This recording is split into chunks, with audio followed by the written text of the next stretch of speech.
Hello guys! For today's video, may isi-share nga po pala ako sa inyo na recipe sa mga nagno-no-rice diet po dyan pero nahihirapan kayo or di nyo maiwasan na hindi kumain ng rice.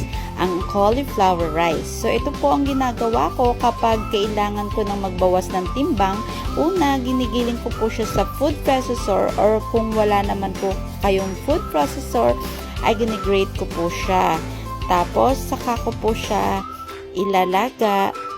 Then, after ko po siyang malaga, saka ko naman po siya i-strain para maalis yung ibang tubig.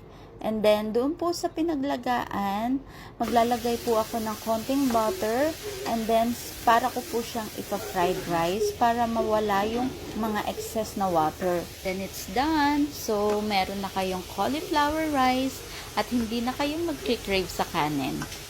Ayan guys, yung lunch natin. Cauliflower rice plus gulay at isda. Kain tayo!